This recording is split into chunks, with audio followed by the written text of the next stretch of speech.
नमस्कार, आदाब। Crime petrol dial 100 के आज के एपिसोड में आप सबका स्वागत है।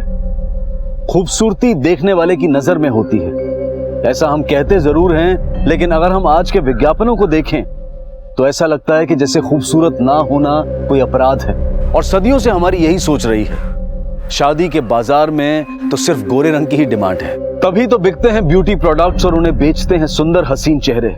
लेकिन हम ये भूल जाते हैं कि इन सपनों को बेचते बेचते कई बार हम जुर्म के दरवाजे भी खोल देते हैं।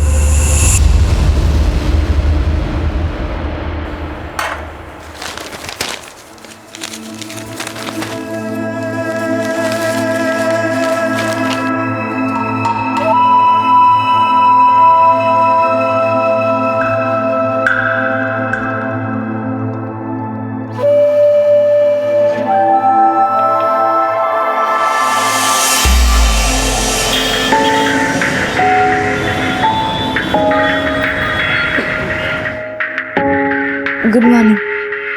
इंटरव्यू है आज।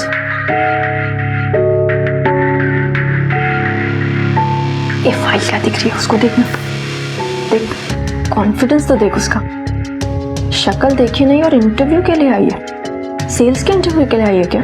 अरे बैकएंड के लिए आए होंगे, पूछ ले।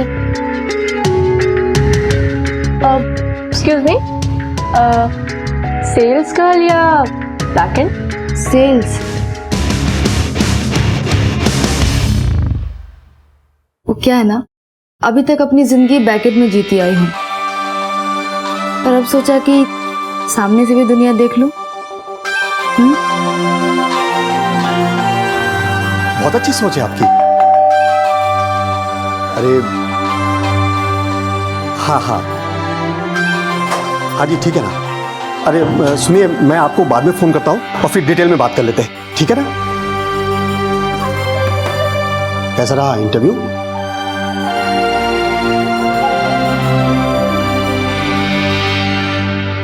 तो मेरी बात मान ले, अब ये नौकरी वोकरी का चक्कर छोड़, सीधा शादी कर ले। मुझे एक और ना नहीं सुननी पापा। अरे ना नहीं है, ये देख शुरुआत से हाँ है। अब तू खुद ही पढ़ के देख ले। उन्हें छोटी और सावली लड़की ही चाहिए। तो बेटे में ही खोट होगी ना पापा। तू ना अपनी ये सोच, अगर इसी अकड़ में रही ना तो उम्र ढल जाएगी, 30-32 की हो जाएगी, फिर कौन करेगा तुझसे शादी? सुन, मैंने तय कर लिया है, रिश्ता अच्छा है, तेरी शादी यही होगी बस। मतलब आपको अच्छा लगता है ना पापा, मेरी बेइज्जती होती है बार बार? मुझे नहीं करनी है कोई शादी। तेरी शादी यही होगी बस, अब और कोई सवाल नहीं, ठीक है?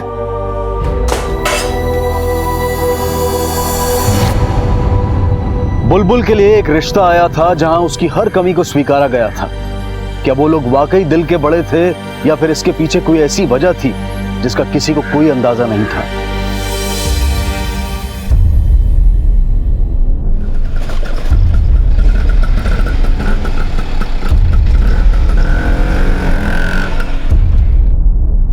सब अरे मैडम सुनिए ना, वो बुलबुल नहीं मिल रही, रिपोर्ट लिखानी है मुझे। 2 मिनट रुकिए। नहीं मैं रुक नहीं सकती हूँ, कुछ भी क्या मैडम। अरे सर, वो बुलबुल नहीं मिल रही है। कौन बुलबुल? क्या हुआ? क्या? मेरी बहू, ये फोटो उसकी। अच्छा, आप 1 मिनट बैठिए, शांति से बात। शांति से बैठूंगी तो बेटा कुछ कर लेगा। बहू के चले जाने के बाद वो पागल हो गया है सर। चलिए जल्दी। बुलबुल को आखिरी बार कब देखा था आपने? कल रात को 10:30 बजे वो बाहर जा रही थी घर से। बहू, कहाँ जा रही है तू अभी? माँ जी, सर थोड़ा भारी भारी लग रहा है, टहल कर आती हूँ। तबीयत ठीक है ना तेरी? हाँ माँ जी। ठीक है, जा। और सुन, ज्यादा दूर मत जाना और जल्दी वापस आ जा। हाँ? जी माँ जी। उसके बाद में जाके सो गई थी, कब आग लगी पता नहीं चला। सुबह उठ के देखा तो बुलबुल बुलबुल उठ गई। बेटा चल जरा चाय रख दे मेरे लिए। बुलबुल बुलबुल उठ ही नहीं लगता है अभी तक। बुलबुल, शरद उठ। क्या हुआ माँ? सोने दो हमें। अरे उठ ना, जल्दी उठ ना। बुलबुल कहाँ है? तो नहीं आई रात में। आपकी बहू रात भर घर नहीं आई और आपका बेटा आराम से सोता रहा। वो बुलबुल कई बार देर रात तक मेरे कमरे में रुकती थी, पैर दबाती थी मेरे, कभी कभी तो मेरे कमरे में ही सो जाती थी। शरद को लगा होगा कि शायद वो मेरे कमरे में सोई है। साली जी प्लीज पानी पीजिए, प्लीज पानी पीजिए। जीजा जी आप मुझे मर जाने देते ना, क्यों बचाया आपने? मैं नहीं रह सकता, मत सोचिए, मैं जी नहीं सकता उसकी। बुलबुल जी आ जाएंगे। स्वीटी जी प्लीज समझाइए ना, देखिए आप इतनी बड़े होकर बच्चों जैसी हरकत कर रहे हैं, कुछ नहीं हुआ है। बुलबुल जी कहीं गई होंगी, आ जाएंगी। प्लीज पानी पीजिए प्लीज। हाँ प्लीज। क्या ड्रामा लगा रखा है? सारा घर सर पे उठा रखा है। स्वीटी जी आप साले साहब का दर्द नहीं समझती। दर्द हुआ जब भाई बहन आपस में बात कर रहे हैं तो तुम बीच में अपना भोंपू क्यों बजा रहे हो? उठ गया, जाओ जाके संभालो अपना डिपार्टमेंट।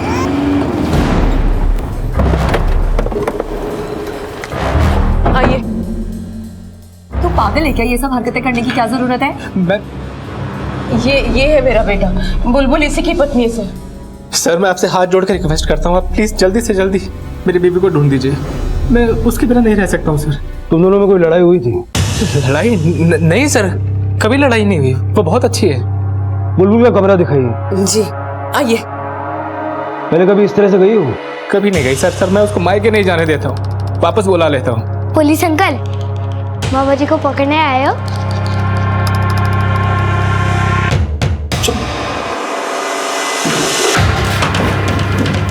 इनकी चाबी दीजिए। ये लीजिए। सर कल रात को जब बुलबुल टहलने गई थी तो उस समय मैं अपना नेल पेंट हटा रही थी और उसके बाद मैं सोने चली गई। वो एक्चुअली टाइम पे सोना पड़ता है ना, मैं थोड़ी हेल्थ कॉन्शियस हूँ, वरना डार्क सर्कल्स आ जाते हैं। और आप? सर मैं इनका जीजा हूँ, मतलब स्वीटी जी मेरी पत्नी है। तो आपको कब पता चला कि बुलबुल घर पर नहीं है? सर सुबह सुबह मम्मी जी की आवाज़ सुनकर मेरी नींद खुल गई थी। चोरी हुई है। अरे गहने नहीं है इसमें, कौन चुरा के लेके गया? सब बुलबुल के गहने थे इसमें, और मेरी बहू और उसके गहनों को लेकर चला गया सर। ऐसा भी तो हो सकता है कि बुलबुल खुद अपने गहने लेकर गई। नहीं सर, बुलबुल ऐसा नहीं कर सकती, मैं अच्छी तरह से जानती हूँ अपनी बहू को। और कुछ गायब हुआ है? मेरा मतलब है बुलबुल के कपड़े या बैग या कोई और सामान। नहीं सर, बाकी सब तो है, सिर्फ गहने नहीं है। उसका किसी से कोई झगड़ा या कोई अनबन थी? शादी से पहले उसका किसी से कोई अफेयर रहा हो? सर ये कैसी बातें कर रहे हैं आप? मैंने आपसे कहा ना, हम दोनों एक दूसरे से बहुत प्यार करते थे, किसी से अफेयर नहीं है उसका कोई। आपने अपनी बहू के माँ बाप को इन्फॉर्म किया? नहीं, मैं इतना घबरा गई थी कि याद नहीं रहा कि फोन करूं। कहीं वो अपनी मायके तो नहीं चली गई? मैं फोन करके पूछ। नहीं, अब आप फोन मत कीजिए, चोरी का मामला है। अगर वो अपने मायके गई है तो हमें उसे अलर्ट नहीं करना है।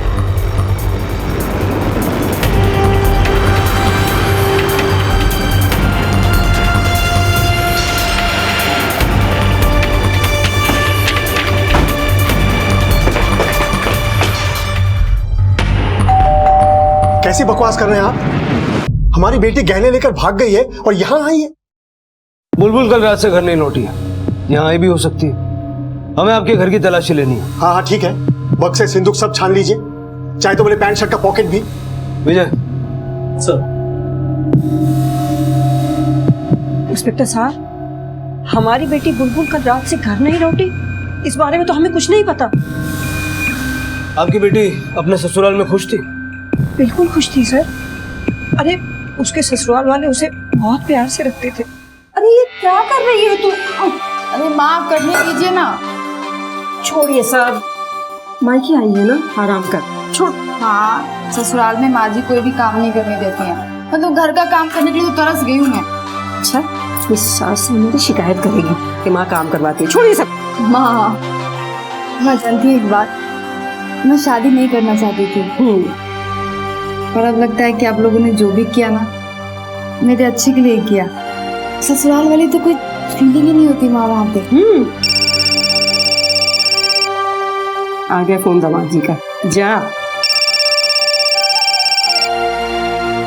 दामाद जी का फोन आता था तो मेरी बेटी का चेहरा खिल उठता था, खुश हो जाती थी वो। इंस्पेक्टर साहब, हम तो बिल्कुल उम्मीद ही छोड़ चुके थे कि कभी हम अपनी बेटी के लिए कोई अच्छा रिश्ता ढूंढ पाएंगे, लेकिन किस्मत देखिए कि उसे बहुत अच्छा रिश्ता मिला, बहुत अच्छा ससुराल मिला। ऐसी क्या वजह थी कि आपकी बेटी का रिश्ता ही नहीं हो पा रहा था?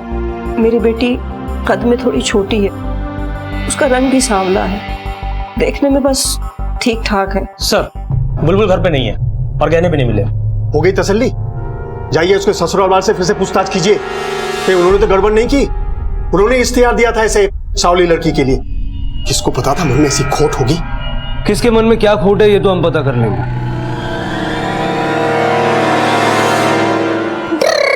विक्की, सीरियल देख के ना तुम लोग का दिमाग खराब हो गया। चलो सो जाओ। स्वीटी जी देखी ना, बच्चे मनमानी कर रहे हैं, मेरी सुन ही नहीं रहे। लगता है बच्चे भी तुम्हारी औकात समझ गए। स्वीटी जी, आप ना हमेशा मुझे ऐसे ही जलील करती हैं। और तुम जो मुझे रोज जलील करते हो उसका क्या? कोई काम धाम तो तुम्हें है नहीं, सारा दिन मेरी माँ और भाई के पीछे भागते हो, और उनके नहीं तो मेरे पीछे भागते हो। चुप हो जाओ तुम दोनों, सो जाओ। ये सारे पेपर्स कोर्ट में सबमिट कर दो। Okay sir. सर, बुलबुल के कॉल रिकॉर्ड्स आ गए हैं। उसका फोन रात 11:30 बजे स्विच ऑफ हो गया था, गाजीपुर पार्क में। गाजीपुर? इतनी रात को इतनी सुनसान जगह क्या करने गई थी? चलो लोकेशन पे जाके देखते हैं।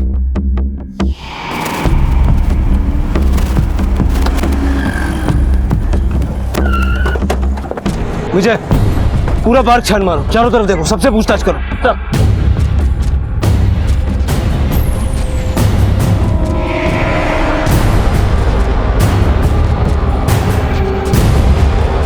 सर, यहाँ कुछ है, यहाँ आइए। सर ये देखिए। साले साहब लीजिए, थोड़ा सा खाना खा लीजिए। कब तक उदास बैठे रहेंगे? आपको खाना खिला के रहूंगा, लीजिए।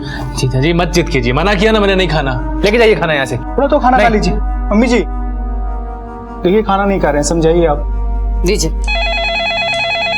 जरा फोन देखिए किसका है। जी मम्मी जी। नहीं खाना है ना खाना, मत खा। मैं भी देखती हूँ कितने दिन भूखा रहेगा तू बहू के लिए। रहूंगा माँ, भूखा रहूंगा बुलबुल के लिए, क्योंकि सच्चा प्यार किया है मैंने उससे। मम्मी जी, पुलिस स्टेशन से कॉल आया है, उनको कोई लाश मिली है, फौरन थाने बुलाया है।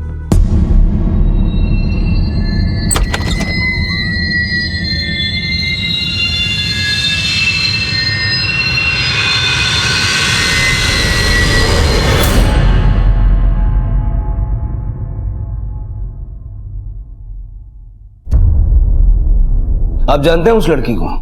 हाँ, वो हमारे घर के सामने जो पार्लर है वहां काम करती थी। सर, 1-2 बार गली में देखा है उसे, लेकिन सर मुझे ये समझ नहीं आ रहा है कि इस बात का बुलबुल से क्या कनेक्शन है। वो तो हमें अभी नहीं पता। इस लड़की की लाश हमें गाजीपुर पार्क में मिली, वहीं जहां पर बुलबुल के फोन की लास्ट लोकेशन है।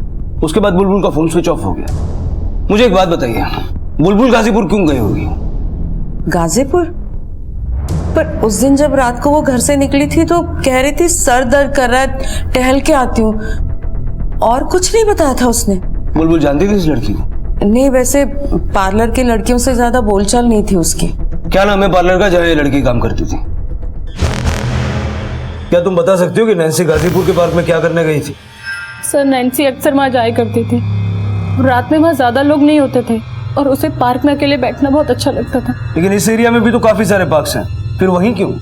सर, बस कभी पूछ लो तो बोलती थी कि बस पार्क में उसे अकेले बैठे रहना अच्छा लगता है। नैन्सी के बारे में कुछ और बता सकती हो? मेरा मतलब है उसका परिवार या रिलेटिव्स जो कोई यहाँ रहता हो।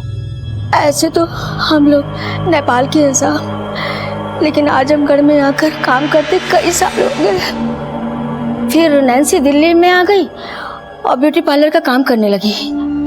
हमारी एक लौती सहारा थी साहब, ऐसे कैसे हो गया हमारे साथ? बहुत अच्छी बेटी थी साहब, बहुत अच्छी बेटी थी। सर, नैन्सी बहुत अच्छी लड़की थी सर, मगर मैं बताती हूँ सर। वैसे तो नैन्सी बहुत अच्छी लड़की थी, लेकिन थोड़ा चक्करों में पड़ी हुई थी। कैसे चक्कर? पता नहीं सर, हमेशा फोन पे लगी रहती थी, या तो फिर शाम को कहीं घूमने चली जाती थी। सर, नैन्सी ऐसी वैसी लड़की नहीं थी, वो दिल की बहुत अच्छी थी सर। वो देखने में सुंदर थी ना, तभी मोहल्ले के सारे लड़के उसके पीछे पड़े रहते थे। और नैन्सी का बुलबुल से क्या कनेक्शन था? बुलबुल, ये नाम तो हमने पहली बार सुना है। सर बुलबुल आती थी यहाँ पे पार्लर में कभी कभी, एक दिन तो अपनी ननद के साथ भी आई थी यहाँ पे, और वो नैन्सी को तो बहुत अच्छे से ट्रीट करते थे। एक दिन जब नैन्सी रो रही थी ना सर, तो बुलबुल ने सब बहुत अच्छे से समझाया, और जब तक समझाया जब तक वो चुप नहीं हुई। पर नैन्सी भी ना पता नहीं आजकल क्यों परेशान रहती थी वो। नैन्सी के कलीग ने हमें बताया कि नैन्सी कुछ दिनों से परेशान चल रही थी। क्या परेशानी थी उसे? इसके बारे में हमें कुछ नहीं पता साहब। लेकिन कल रात में नैन्सी का फोन आया था साहब। क्या कहा उसने? कुछ बताया क्या परेशानी उसे? कह रही थी कि हमारी बहुत याद आ रही थी और उसे बड़ा शहर नहीं अच्छा लग रहा था साहब। इससे ज्यादा कुछ नहीं बोली, कुछ नहीं कहा साहब। सर बुलबुल का गाजीपुर पार्क में होना और नैन्सी की लाश का गाजीपुर पार्क से मिलना, दोनों कड़ी आपस में मिलती हैं सर। पोस्टमार्टम की रिपोर्ट के हिसाब से नैन्सी का खून 12 बजे हुआ और उसी लोकेशन पर बुलबुल का फोन ठीक आधे घंटे पहले ऑफ हुआ। लेकिन सर दोनों के बीच में क्या कनेक्शन हो सकता है? विजय, उस पार्लर के ओनर के मुताबिक नैन्सी हमेशा फोन पे लगी रहती थी। हो सकता है किसी लड़के से प्यार हो गया हो सकता है कि वो उससे मिलने गई हो, पार्क में उसका झगड़ा हुआ हो और उस झगड़े में उस लड़के ने नैन्सी को मार दिया। लेकिन सर बुलबुल वो वहां पर क्यों थी? बुलबुल का गहने लेकर गायब हो जाना और उसी स्पॉट पर मौजूद होना जहां पर एक मर्डर हुआ है, इससे इतना तो तय हो जाता है कि बुलबुल का गायब होना और नैन्सी का मर्डर केस, इन दोनों में आपस में कुछ ना कुछ कनेक्शन तो है। हो सकता है ये बुलबुल ने किया हो। नैन्सी के कॉल रिकॉर्ड निकालो, शायद कोई क्लू मिले। सर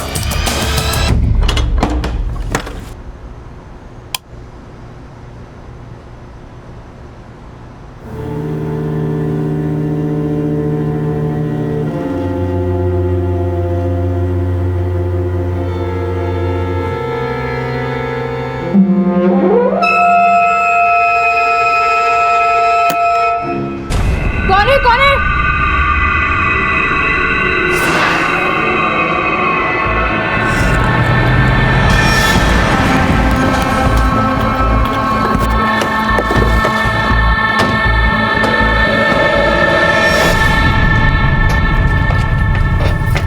पता नहीं सर वो कौन था और अंदर रूम में कैसे आया। वो अचानक से रूम से बाहर निकल के भागा सर। फोर्स एंट्री के कोई निशान नहीं है यहाँ पर। इसका मतलब ये जो कोई भी है उसके पास तुम्हारे कमरे की डुप्लीकेट चाबी है। तुमने या नैन्सी ने कभी किसी को चाबी दी थी? नहीं सर। आपने दी थी? सर एक चाबी थी मेरे पास, तो मैं इनको दे दिया। ये आदमी था या औरत?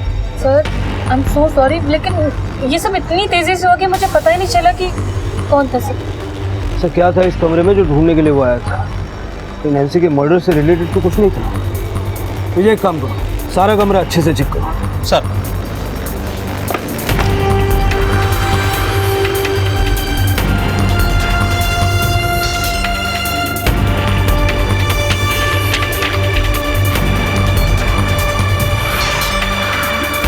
सर यहाँ तो कुछ भी नहीं मिला। फिर आखिरकार वो आया था क्या करने के लिए? और ये था कौन? बुलबुल या फिर ऐसा कोई जो अब तक हमारे रडार से छूट गया?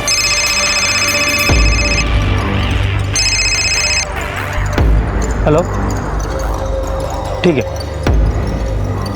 सर। नैन्सी के कॉल रिकॉर्ड्स आ गए। वो किसी एक नंबर से लगातार टच में थी, किसी पुष्कर देसाई के नंबर रजिस्टर्ड है। ये कौन?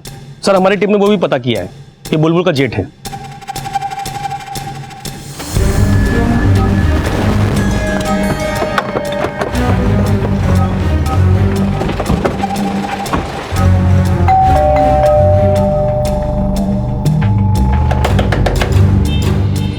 विजय पीछे देख। सर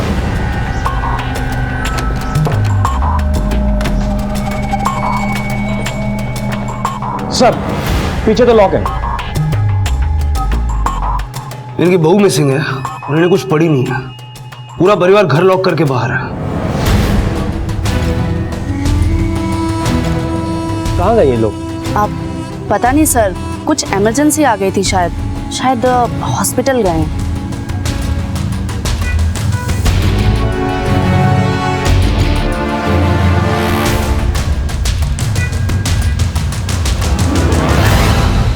साहब वो बुलबुल के यूं गायब होने का दर्द मेरा बेटा सह नहीं पाया और उसने अपने आप को मारने की कोशिश की। मेरे माँ से बड़ी झूठी दुनिया में ढूंढने पे भी नहीं मिलेगी। जब तक हमें ये बात का पता चलता वो अपनी नसें काट चुका था सर। बहुत खून बह गया। उसने तो पहले से खाना पीना छोड़ के रखा है। अगर बुलबुल नहीं मिली तो पता नहीं क्या होगा मेरे बेटे का। आपके बेटे के साथ हम होश में आने के बाद बात करेंगे। फिलहाल हमें आपके बड़े बेटे पुष्कर की तलाश है। पुष्कर? पर साहब उसका इस सब से क्या लेना देना? लेना देना है, बुलबुल के गायब होने से भी और उस पार्लर वाली लड़की के मर्डर से भी। वो पुष्कर हमारे साथ नहीं रहता साहब। क्यों? सर वो करीब 10 दिन पहले पुष्कर घर छोड़ के चला गया था, बुलबुल की वजह से। सारे लोग सुन लो, सबके सब सुन लो कान खोल के। जब तक ये लड़की इस घर में है तब तक कोई मेरा चेहरा नहीं देखेगा। और जेठ जी, मैं तो इस घर को छोड़ के कहीं जाने वाली हूं नहीं, तो अब आप देख लीजिए आपको क्या करना है। दिखाऊंगा तो मैं तुझे अच्छे से दिखाऊंगा। किस बात को लेकर इतना नाराज था पुष्कर? सर उसे पीने की लत लग गई थी और बुलबुल ने घर पे पीने से उसे साफ मना कर दिया था। अब कहाँ रहता पुष्कर? तो वो अपने एक दोस्त के साथ विनोद नगर में। लेकिन सर वो घर पे नहीं मिलेगा आपको, सारा दिन दारू के अड्डे पे ही पड़ा रहता है। सर कहीं पुष्कर और नैन्सी के बीच में कोई चक्कर तो नहीं था? दोनों को फोन रिकॉर्ड्स मिलते हैं, कहीं ऐसा तो नहीं कि दोनों के बीच में अनबन हुई और बुलबुल बीच में फंस गई है? ऐसा हो सकता है कि उस रात नैन्सी के बारे में बुलबुल ही हो। अब ये सब तो पुष्कर से मिलके ही पता चलेगा।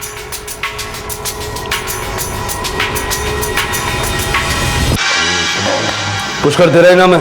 अरे बाप ने तो यही रखा है आपको। मेरे नाम से आपको क्या काम? तेरी चढ़ी हुई थोड़ी शराब उतारनी है, फिर थोड़ी गपशप करनी है नैन्सी और बुलबुल के बारे में। किसका नाम ले लिया साहब? नशा पानी हो गया, मेरे को ना वापस पीना पड़ेगा। रख। बुलबुल गायब है।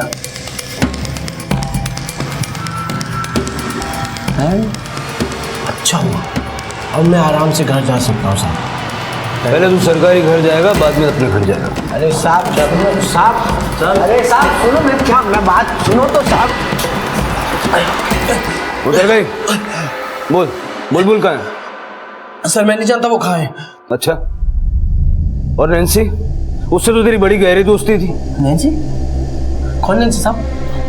साहब मैं किसी नैन्सी को नहीं जानता। ये देख तेरे कॉल रिकॉर्ड्स, कितने सारे कॉल गए तेरे नंबर से नैन्सी को। साहब मैं नहीं जानता ये किसके कॉल, मैंने नहीं किया साहब, मैं किसी नैन्सी को नहीं जानता साहब। लगता है इसकी उतरी नहीं, थोड़ा नींबू पानी पिलाओ इसे।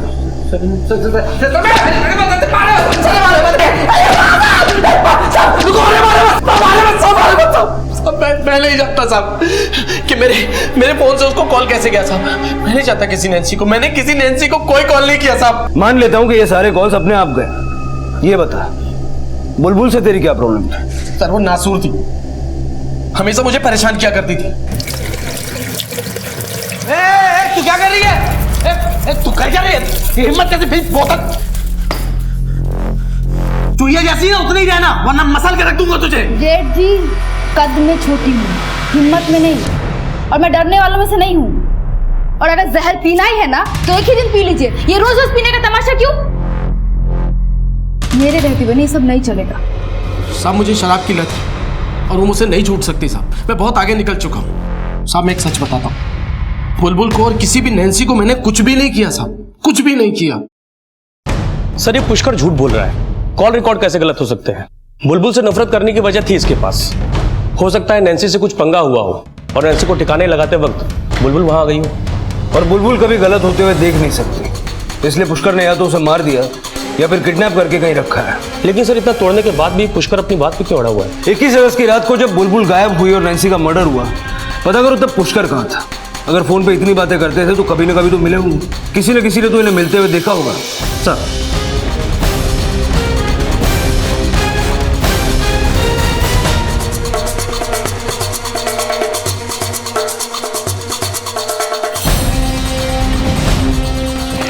सर हमने सब जगह देखा, नैन्सी के जानने वालों से और नैन्सी के आस पड़ोस के लोगों से, किसी ने भी नैन्सी के साथ पुष्कर को नहीं देखा। इनफैक्ट 12 अगस्त के बाद जिस दिन पुष्कर ने घर छोड़ा, उस दिन के बाद से वो अपने गली में नजर तक नहीं आया। और कुछ? हाँ सर, पार्लर की लड़कियों से मैंने पूछताछ की तो पता चला कि नैन्सी पे कोई छुप छुप के नजर रख रहा था।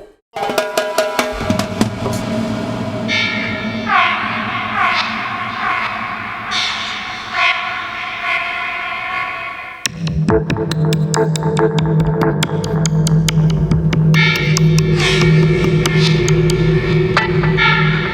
बताया उन्होंने किसको देखा था? मनीष को। मनीष? हाँ सर, हो सकता है सर मनीष नैन्सी के पीछे पड़ा हो, क्योंकि मैंने पुष्कर के कॉल रिकॉर्ड्स को बारीकी से चेक किया तो पता चला कि 12 अगस्त के बाद पुष्कर के मोबाइल से नैन्सी को एक भी कॉल नहीं हुआ है। मतलब पुष्कर के घर छोड़ने के बाद, राइट? हाँ सर, लेकिन उससे पहले पुष्कर और नैन्सी के बीच में रेगुलर बातें होती थी, लगभग रोज। लेकिन सर 9 तारीख को भी पुष्कर के मोबाइल से नैन्सी को एक भी कॉल नहीं गया है, और मैंने पता किया तो पुष्कर उस दिन घर से बाहर था। मतलब तुम बोलना चाह रहे हो कि पुष्कर के फोन से नैन्सी को ये सारे कॉल्स चोरी छुप के मनीष करता था? सर भला मैं क्यों नैन्सी जी को कॉल करूंगा? मैं तो उन्हें जानता तक नहीं। मैं तो घर से बाहर भी तभी जाता हूँ जब मुझे कुछ खरीदना होता है अपनी सासू माँ और पत्नी की मदद के लिए। भला मैं क्यों ब्यूटी पार्लर की लड़कियों को देखूंगा? सर ये ब्यूटी पार्लर की जो लड़कियां होती है ना, छिछोरी होती है, 1 नंबर की छिछोरी। मेरे पति ने कुछ नहीं किया होगा, जरूर उस नैन्सी ने उन्हें फोन किया होगा। लेकिन फोन तो दोनों तरफ से हो रहे थे। हाँ तो हुआ होगा, लेकिन मैं बस इतना जानती हूँ कि मनीष ऐसा कर ही नहीं सकता। वो तो मुझ पे लट्टू है, दुनिया जान के उसे सुध कहाँ है सर। अगर पार्लर वाली लड़कियों को देखना पसंद नहीं है तो नैन्सी को छुप छुप के क्यों देखते थे? कई लोगों ने देखा है तुम्हें। मनीष सच बोलना, आई विटनेसेस हैं हमारे पास। नैन्सी के मर्डर से तुम्हारा कनेक्शन साबित करने में हमें ज्यादा वक्त नहीं लगेगा। सर मैं क्यों डरूं जब मैंने कुछ किया ही नहीं है तो? दामाद जी, अरे नहीं नहीं सर, कैसी बात कर रहे हैं आप? वो तो किसी लड़की की तरफ आंख उठाकर भी नहीं देख सकते। ये पार्लर वाली लड़कियों की बातों में मत आइए आप कहना क्या चाहती हैं? क्या नैन्सी बुरी लड़की थी? नहीं पुलिस अंकल, नैन्सी दीदी को कुछ मत बोलिए। उनके वजह से मेरे को रोज गोला खाने को मिलता था। गोला कैसे बेटा? अरे पापा दिलाते थे। पापा गोला? वो उनके घर के बाजू में ना एक गोला वाला है, मस्त मजेदार गोला बनाता है, लाल कलर का रहता है, वो इतना अच्छा रहता है। आप भी चलो, आपको भी खिलाऊंगा। हाँ सर, मैं मानता हूँ कि मैं नैन्सी जी को ताड़ता था, वो मुझे खूबसूरत लगी थी, पर मैंने उनके साथ कोई बात नहीं की। माँ की कसम, मेरे लिए तो मेरी पत्नी ही सब कुछ है। और बुलबुल? बुलबुल से तुम्हारा रिश्ता कैसा था? उससे कभी कोई लड़ाई झगड़ा या अनबन? नहीं सर, बुलबुल जी का व्यवहार तो बहुत अच्छा था। वो तो मेरे बच्चों का भी ख्याल रखती थी। 21 अगस्त को जब बुलबुल गायब हुई और नैन्सी का मर्डर हुआ, तुम कहाँ था? 21 अगस्त शनिवार का दिन था। शनिवार का दिन मेरे लिए स्पेशल डे होता है। मतलब मैं हर शनिवार की शाम को मैं एक मस्त मालिश करवाता हूँ और शाम को फिर घर जाता हूँ इस उम्मीद में कि खूब रोमांस करूंगा अपनी पत्नी स्वीटी जी के साथ।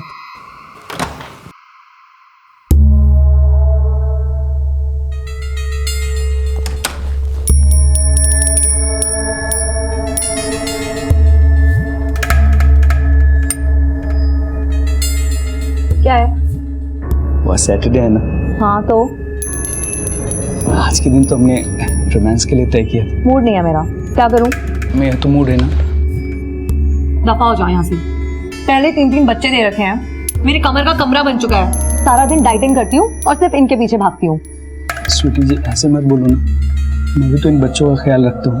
हाँ, यही करने लायक हो तुम। इतने नालायक हो कि अब तो तुम्हें देख के मुझे कोई फीलिंग भी नहीं आती है। जाओ यहाँ से, चादर निकालो और सो जाओ नीचे जाके। सर मारना ही होता सबसे पहले मैं अपनी बीवी स्वीटी जी को मारता।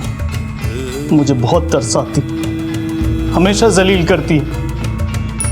नैन्सी जी और बुलबुल जी ने तो मेरा कुछ नहीं बिगाड़ा, भला मैं उन्हें क्यों मारूंगा? सर 21 तारीख को मनीष नाई की दुकान से सीधा अपने घर पे चला गया। रात भर उसकी लोकेशन घर पे ही थी। विजय, इस नैन्सी का इस परिवार से कुछ न कुछ तो लेना देना है। अगर पुष्कर और मनीष ये दोनों आदमी नहीं है तो फिर कौन हो सकता है? सर अब तो शरद ही बचता है, क्योंकि शरद दिखने में भी ठीक ठाक है और बुलबुल कुछ खास नहीं। हो सकता है शरद ही नैन्सी के साथ। बाथरूम में तुम्हारे कपड़े रखे, जल्दी चेंज करो, हम लोग घर जाते हैं। डॉक्टर से हमें पता चला कि तुम्हें घर जाने की इजाजत मिल गई है, लेकिन उससे पहले कुछ बातें करनी है। तुम्हारा और नैन्सी का क्या चल रहा था? मेरा और नैन्सी का? ये कैसी बातें कर रहे हैं सर आप मुझ पर शक कर रहे हैं? बुलबुल के लिए मैंने अपनी जान देने की कोशिश की है सर। सुसाइड अटेम्प्ट भी कानूनन जुर्म होता है, इसके लिए भी तुम्हें सजा मिल सकती है।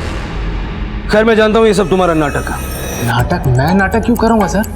मुझे अपने लिए बुलबुल जैसी ही पत्नी चाहिए थी। बिल्कुल सही कह रहा है मेरा बेटा, हमें बुलबुल जैसी बहू चाहिए थी। मैंने ही रिश्ता किया था इसका बुलबुल से, और अखबार में ऐड भी मैंने ही दी थी। क्यों? आपका बेटा तो दिखने में अच्छा खासा है, फिर आपको बुलबुल जैसी बहू क्यों चाहिए थी? वो मेरा बड़ा बेटा पुष्कर, उसकी वजह से। सब मेरा पुष्कर हमेशा से ऐसा नहीं था, लायक बेटा था मेरा, लेकिन एक गलत लड़की से शादी करके अपनी जिंदगी बर्बाद कर दी उसने। उस लड़की की खूबसूरती ने हमें मानो फांस लिया था, और वो गोरी चिट्टी लड़की मेरे बेटे की जिंदगी बर्बाद करके किसी और के साथ भाग गई। बहुत बड़ा सबक सिखा गई वो हम सबको। और तब मैंने तय किया कि अपने शरद की शादी मैं किसी सीधी सादी साधारण दिखने वाली लड़की से करूंगी। शरद को भी मेरा फैसला मंजूर था। शरद ने अपने बड़े भाई की हालत देखी थी और इसीलिए बुलबुल से इसकी शादी की थी। सर कहीं ऐसा तो नहीं कि शादी शरद की मर्जी से नहीं हुई थी? ऐसा क्यों लगता है? बड़ी नौटंकी फैमिली है सर, कोई सच नहीं बोलता। हो सकता है बुलबुल से शादी का फैसला माँ का और बेटा खुश ना हो और नैन्सी के साथ अफेयर कर बैठा, और जब बुलबुल को नैन्सी के अफेयर का पता चला तो उसने जलन के मारे नैन्सी को मार दिया और कहीं भाग गई। विजय, मुझे एक थियरी बहुत खींची खींची लगती है, क्योंकि अब तक हमारे पास इसका कोई प्रूफ नहीं है। जिस रात नैन्सी का खून हुआ उस रात शरद के मोबाइल का लोकेशन उसके घर का ही था। सर हो सकता है वो अपने भाई पुष्कर का फोन यूज कर रहा हो, क्योंकि वो तो शराब पीने में डूबा रहता है, और उसे क्या पता कौन उसके फोन के साथ क्या कर रहा है। और सर पुष्कर के फोन से नैन्सी को फोन और मैसेजिंग दोनों हुए, और अगर पुष्कर सच बोल रहा है तो फिर इसके पीछे किसका हाथ होगा? एक काम करो, मोबाइल कंपनी से दोनों फोन के बीच हुआ सारा कम्युनिकेशन निकलवाओ। सर हेलो, ठीक है सर। विक्की, स्वीटी और मनीष का बेटा, उसको किसी ने उठा लिया, वो गायब है। सर मैं हर रोज की तरह 2 बजे स्कूल गया था विक्की को लेने, लेकिन वो था ही नहीं वहां पे। सर मैंने उसे हर जगह ढूंढा, लेकिन वो कहीं नहीं मिला। टीचर से पूछा, गार्ड से पूछा, लेकिन पता नहीं वो कहाँ गुम हो गया। सर प्लीज उसे ढूंढ लीजिए सर, प्लीज। सर स्कूल से सीसीटीवी फुटेज आ गया।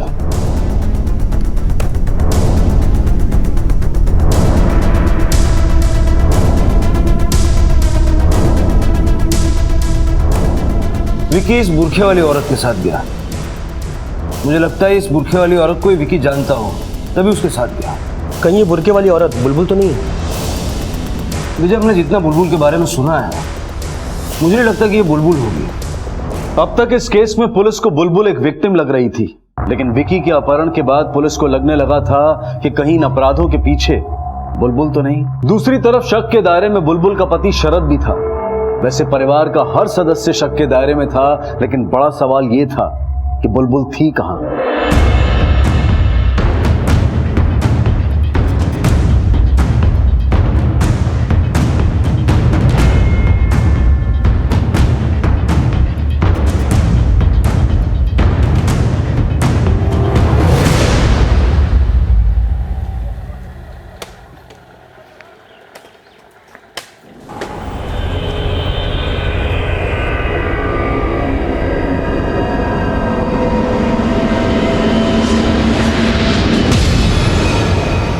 यहाँ के लोकल पुलिस स्टेशन से पीएसआई विकास जैन का फोन आया था।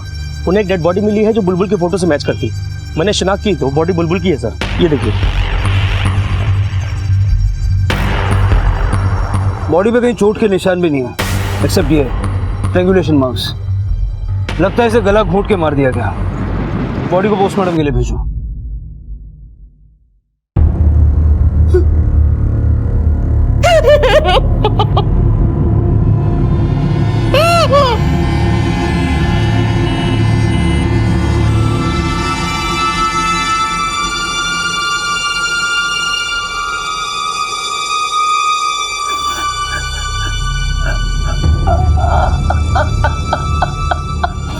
सर बुलबुल की पोस्टमार्टम रिपोर्ट।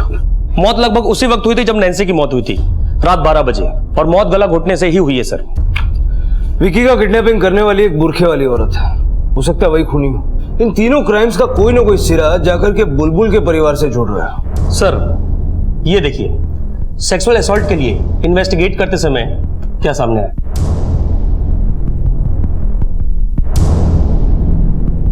तुम अपनी बीवी से बहुत प्यार करते थे, लेकिन शादी के 6 महीने बाद भी तुम्हारे उससे शारीरिक संबंध नहीं थे। ऐसा क्यों? मेडिकल रिपोर्ट के हिसाब से वो वर्जिन है। तो उससे क्या साबित होता है सर? लेकिन जो मैं अब सुनाने जा रहा हूँ उसको जरा गौर से सुनना। नैन्सी, तुम्हें पता है बहुत मिस करता हूँ तुम्हें। फिर कब मिलोगी? याद आया या और याद दिलाएं? सर मैं करता था मैसेज, सर मैसेज करता था, कॉल भी करता था उसको।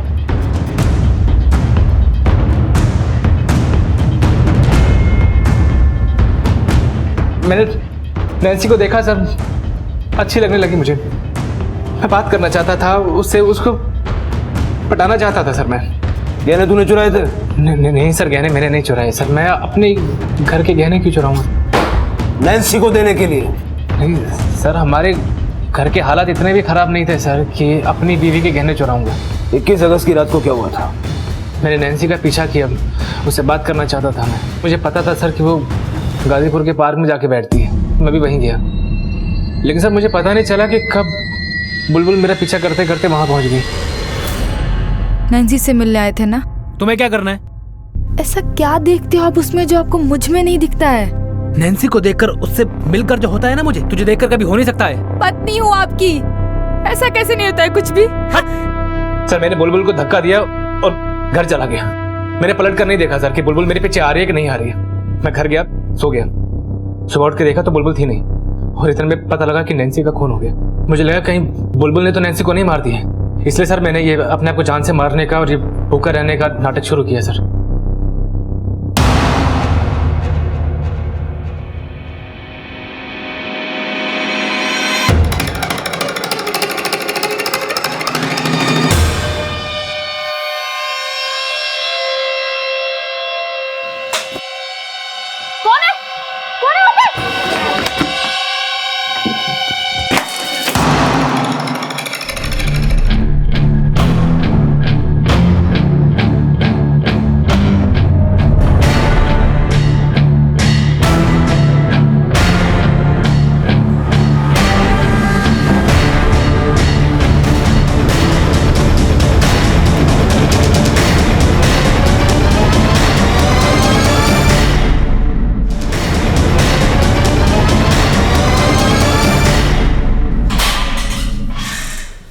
अपनी बहन के कमरे में चोरी छुपे क्यों घुसा था? कुछ नहीं सर, वो मैंने कुछ किताबें नैन्सी को दी थी। किताबें ढूंढने के लिए रात को चोरी से उसके कमरे में घुसा था? तेरी सारी डिटेल्स हैं हमारे पास। 21 तारीख को जब नैन्सी का मर्डर हुआ तू भी वहीं था। ये तेरे कॉल डिटेल्स सब सच बोल चुके हैं, तू भी सच बोल दे वरना। बताता हूँ। उसके पास वो गहने थे जो शरद ने उसको दिए थे। बुलबुल के गहने? हाँ वही। हाँ सर, मैंने ही बुलबुल के गहने चुराए थे और नैन्सी को दिए थे। तो पहले झूठ क्यों बोला? अपने आप को बचाना चाह रहा था सर। लेकिन शरद बुलबुल के गहने नैन्सी को क्यों देगा? साहब, वो मैंने ही नैन्सी को इस रास्ते पर डाला कि आदमी को कोल्लू बना के पैसे ऐड। खूबसूरत थी वो, मुझे लगा कि शरद को उल्लू बना के वो सारे गहने ले लेगी। उस रात मैं वो गहने ही लेने गया था उससे। गहने दे चल। पर जब मैंने उससे गहने मांगे तो उसने मुझे गहने देने से मना कर दिया। कहने लगी बुलबुल अच्छी लड़की है, उसको धोखा नहीं सकती, इसलिए उसने शरद से गहने नहीं लिए। मुझे लगा झूठ बोल रही है। मैंने उसके बैग में भी चेक किया पर उसके बैग में गहने नहीं थे।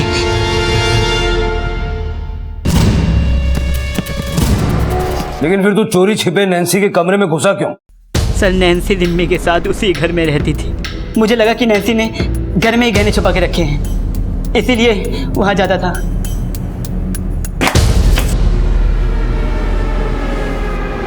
हाँ सर, बुलबुल के गहने लेकर तो गया था मैं पार्क में, पर नैन्सी ने लिए नहीं। तो वो गहने हैं कहाँ? मैंने छुपा दिए।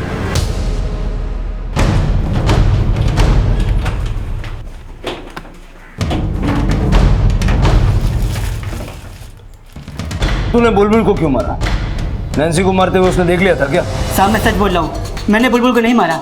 जब मैं वहां पहुंचा तो बुलबुल थी ही नहीं। सीधा सीधा बोल, तूने बुलबुल को क्यों मारा? साहब, मैं सच बोल रहा हूँ साहब, मैंने बुलबुल को नहीं मारा। नैन्सी को मार के वहां से भाग गया।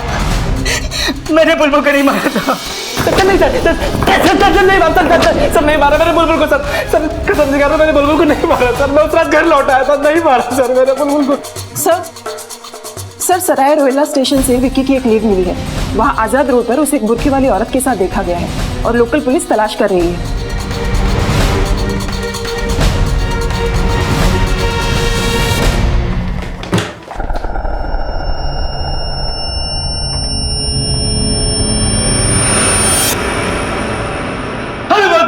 जोड़ दीजिए सर। मनीष जी, अपने एक बेटे की किडनैपिंग सीधा सीधा बताओ।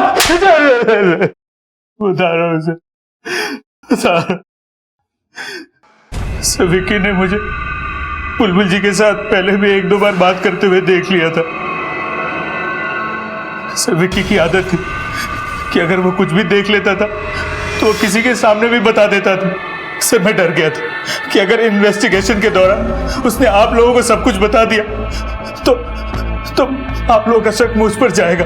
और बुलबुल उसके साथ क्या किया तूने? कुछ नहीं किया सर।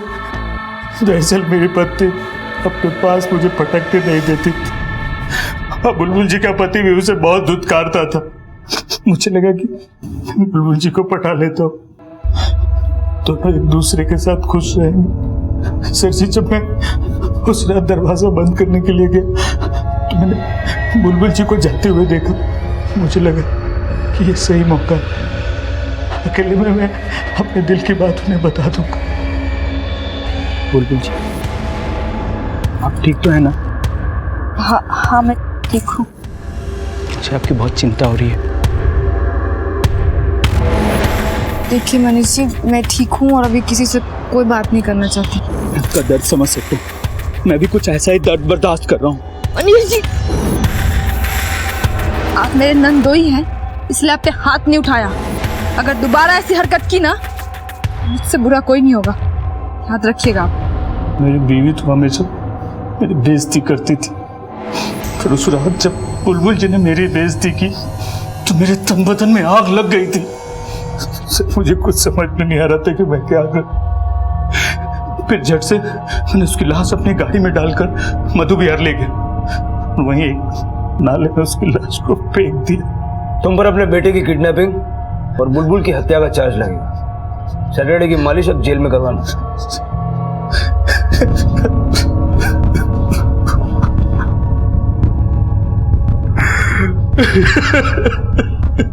कहते हैं कि खूबसूरती सिर्फ चेहरे में ही नहीं नीयत में भी होनी चाहिए।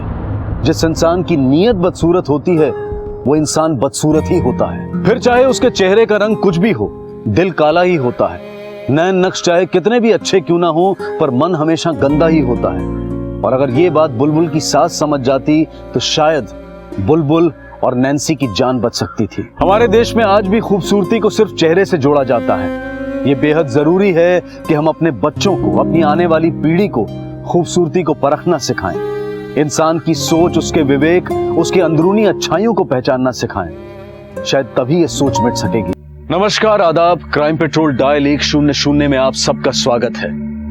कहते हैं कि अभाव में खुशहाली के सपने जरूर देखने चाहिए। संघर्ष आसान हो जाता है और रिश्तों का ताना बाना इस तरह बुनना चाहिए कि हम एक दूसरे की उम्मीदों पर हमेशा खरे उतरे। लेकिन अगर संघर्ष जीवन भर का हो और सपने हकीकत से दूर होने लगे तो क्या फिर भी हमें अपने सबसे करीबी रिश्तों का दामन पकड़े रहना चाहिए?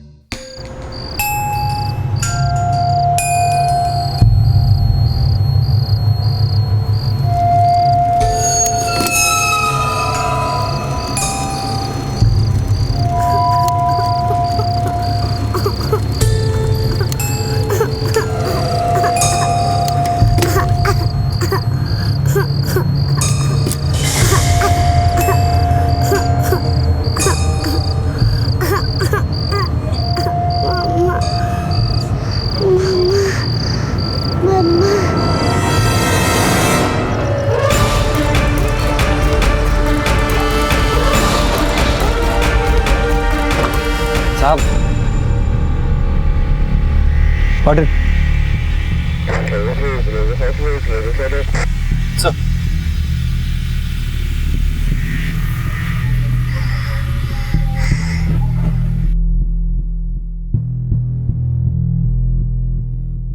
बेटा चोट लगी आपको?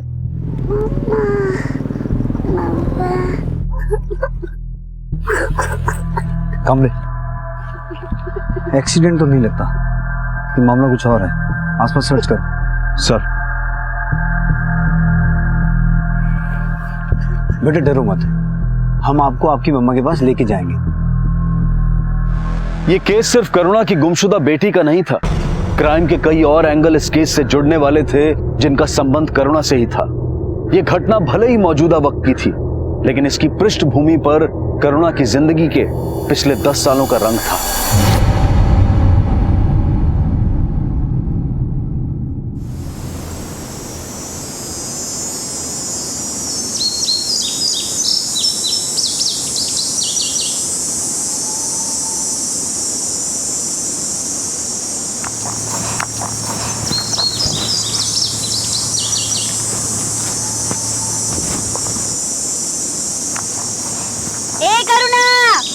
करुणा 2 मिनट में आई माँ।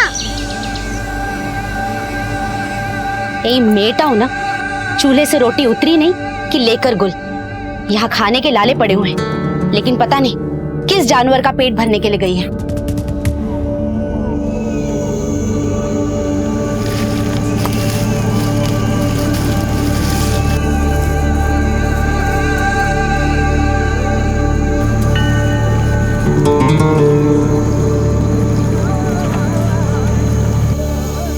क्या कर रही है करुणा? दादा मैंने ना रोटी बोई है और थोड़े दिनों में रोटी का झाड़ भी उग जाएगा, फिर उसमें बहुत सारी रोटी होगी। फिर ना माँ दुखी और ना पापा, हम पेट भर के खाएंगे और सोएंगे। इतना भी भोलापन अच्छा नहीं होता करुणा। क्या हुआ दादा, मैंने कुछ गलत बोला क्या? भूखा इंसान ना अक्सर ऐसी गलती कर बैठता है। भूख इंसान से कुछ भी करवा सकती है, लेकिन अगर भूख पैसों की हो तो पेट कभी नहीं भरता। अभाव में खुशहाली के सपने देखना कोई बुरी बात नहीं, लेकिन हालात सुधारने के लिए बुरे बन जाना यह गलत है। करुणा का बचपन सही और गलत के ऐसे कई सवालों की भेंट चढ़ने वाला था, जिसका असर उसकी जिंदगी पर 10 साल के बाद भी ज्यों का त्यों था। लेकिन इस असर का करुणा की बेटी पर क्या असर पड़ रहा था, इसका खुलासा होना अभी बाकी था।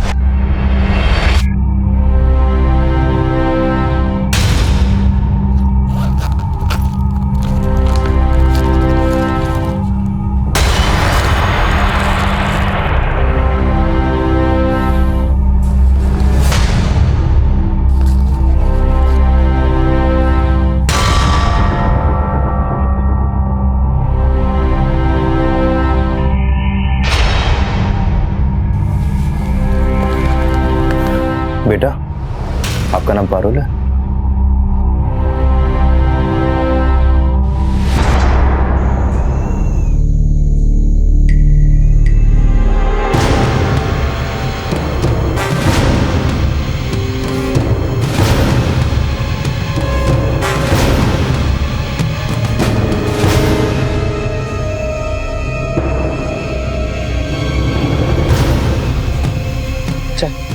क्या हुआ दादा? दादा क्या हुआ? अरे भवेक, भवेक, कहाँ मर गया कमीने? अरे क्या हुआ, क्यों अपनी औलाद को गाली दे रहे हो? आधे घंटे से खेत में खड़ा हूँ, प्रैक्टिस के लिए क्यों नहीं भेजा उसको? बड़ा उससे फुटबॉल प्रैक्टिस करा के उसका फुटबॉल का खिलाड़ी बनाओगे, अपने लिए तो कुछ कर नहीं पाए, उसके लिए क्या बाहर तोड़ोगे? नहीं दादा, मुझसे नहीं होगा। करुणा भूल जा, मैं तेरा दादा, फिर सब होगा। नहीं नहीं दादा, मुझसे नहीं होगा। मैं ही अभागा था। मेरे पापा ने मुझे फुटबॉलर बनने के लिए प्रोत्साहित नहीं किया, लेकिन मैं अपने बच्चे को फुटबॉलर बनाना चाहता हूँ। और तू माँ हो के ये भी नहीं चाहती कि तेरे बेटे का देश भर में नाम हो? जो खुद ही अभागा हो, वो किसी की किस्मत क्या बदलेगा? कुछ नहीं बदलने वाला। तू हमें जिंदगी भर ऐसे ही भूखा मारेगा। सर, बच्ची के बैग से ऐसा कोई लीड नहीं मिला जिससे पता चल सके कि वो कहाँ रहती है, और ना ही उसको कोई चोट लगी है। सिर्फ उसके कपड़ों में खून लगा था सर। अगर वो खून उस बच्ची का नहीं है तो उसके कपड़ों पे कैसे आया? कहीं ऐसा तो नहीं कामले, जहां वो बच्ची मिली थी उसके आसपास कोई कांड हुआ हो? सर, कहीं ऐसा तो नहीं कि वो ब्लड उसकी माँ का हो? हाँ बोल छिड़के।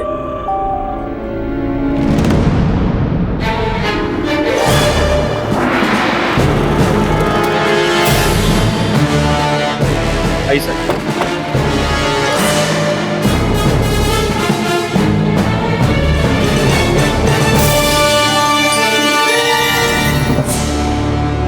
सर ये तो किन्नर लग रहा है। ये जगह उस जगह से ज्यादा दूर नहीं है जहां वो बच्ची मिली थी।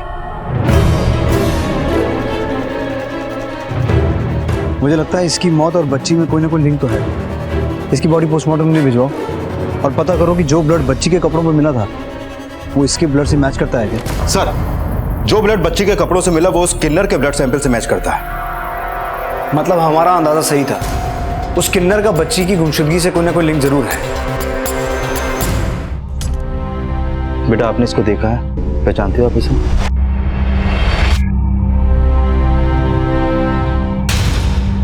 अरे अरे अरे डरो नहीं, अरे अच्छा कुछ नहीं पूछते, इधर आओ, हमारे पास बैठो। मम्मा पास जाना है ना आपको, हम आपको ले जाएंगे मम्मा पास। किशोरी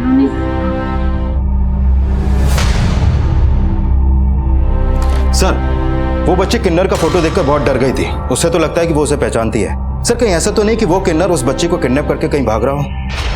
अगर वो किन्नर बच्ची को किडनैप करके ले जा रहा था तो उसका मर्डर कैसे हुआ, किसने किया? नहीं कामले, ये चक्कर कुछ और है। पता करो उस बच्ची की कहीं कोई मिसिंग कंप्लेंट दर्ज हुई है और उस किन्नर की आइडेंटिटी पता करो, बस सही के आसपास जहां ये किन्नर समुदाय रहते हैं। मुझे लगता है हमें क्राइम सीन को एक बार फिर से स्कैन करना चाहिए। पॉसिबिलिटी है कि मर्डर उसी एरिया में हुआ है। दादा आराम से, आराम से दादा।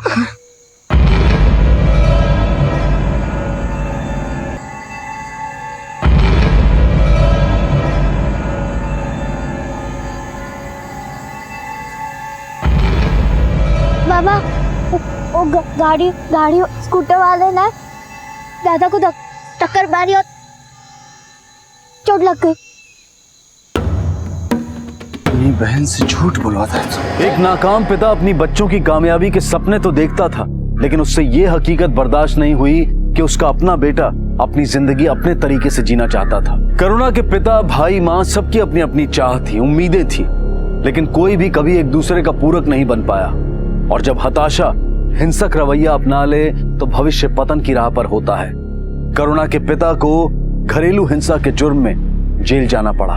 यह घटना करुणा और उसके परिवार के बिखरने की शुरुआत थी और इस घटना के 10 साल बाद हालात ऐसे थे कि इस परिवार का हर सदस्य एक दूसरे के लिए लापता हो चुका था।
सर घर में कोई और बॉडी नहीं मिली है और ना ही कोई और ब्लड स्टैंड। लेकिन घर की हालत देख के लगता है यहाँ कोई और कांड भी हुआ है। पता करो इस घर का मालिक कौन है। माँ, दादा ने बोला कि अगर मैंने उनकी बात नहीं मानी तो वो ट्रेन के आगे कूद जाएंगे और मैं दादा को मरते नहीं देख सकती, इसीलिए तूने उसकी टांगें तोड़ दी।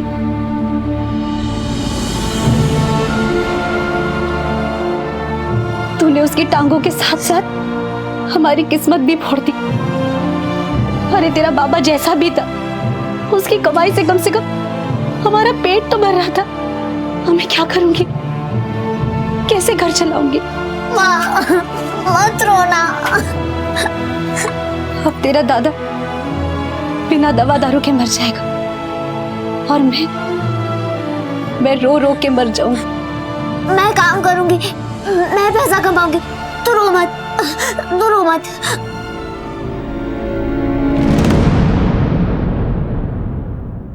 सर ना तो मैं इस किन्नर को जानता हूं ना इस बच्ची को, फिर इस बच्ची की मां को मैं कैसे जानूंगा? मेरा घर पिछले 5 साल से बंद है मुझे नहीं पता वहां कौन आया और क्यों, क्योंकि सर मैं तो अंधेरी में रहता हूँ। प्रताप जी, हमसे कुछ छुपा तो नहीं रहे ना? सर मैं आपसे कुछ नहीं छुपा रहा हूँ। ठीक है, आप जा सकते हैं। इसका बयान क्रॉस वेरीफाई करो। हो सकता है ये उस किन्नर, बच्ची और बच्ची की मां करुणा सबको जानता। सर,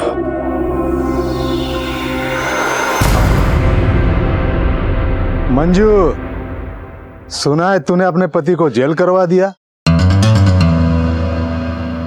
क्यों रे, तुझे जेल करवाई है जो तुझे मिर्ची लग रही है? मिर्ची तो तू है, मेरा मतलब तेरी जुबान बड़ी तीखी है। करुणा चल। ए मंजू, देख बच्चे जवान हो रहे हैं, कब तक दूसरों के कचरे से सड़ा गला अनाज बीनकर पेट भरेगी? जो किस्मत में होगा सह लेंगे। अगर तू चाहेगी तो किस्मत बदल भी सकती है तेरी। सर, मैंने बंगलों के मालिक के कॉल रिकॉर्ड और उसकी अलीबाई चेक की। वो हत्या वाली रात ही नहीं बल्कि कई महीनों से बसा ही नहीं आया। हो सकता है उसने अपना वो बंगलो अपने किसी दोस्त या रिश्तेदार को इस्तेमाल करने के लिए दिया हो। सर, उसके कॉल रिकॉर्ड में ऐसा कोई सस्पिशियस नंबर सामने नहीं आया। वो एक रेपुटेड बिजनेसमैन है, ज्यादातर इंडिया से बाहर रहता है और उसका बैकग्राउंड भी काफी क्लीन है। सर, अगर उसका बैकग्राउंड क्लीन है तो ऐसा कौन हो सकता है जो उसके घर को क्राइम के लिए इस्तेमाल करे? अच्छा कामले, बच्ची की माँ और किन्नर की पहचान की कोई लीड मिली? नहीं सर, न उस बच्ची की कोई मिसिंग कंप्लेंट है और न ही उस किन्नर की, लेकिन आसपास के किन्नरों से पूछताछ चल रही है, शायद कोई लीड मिले। एक तरफ पुलिस पिछले दिनों हुई सभी मिसिंग कंप्लेंट्स को स्कैन कर रही थी, पारुल की मां करुणा को आइडेंटिफाई करने की कोशिश कर रही थी, और दूसरी तरफ उस किन्नर की पहचान के प्रयास भी जारी थे कि तभी उस किन्नर से जुड़ी एक जानकारी सामने आई। नहीं साहब, यह हमारे इलाके का तो नहीं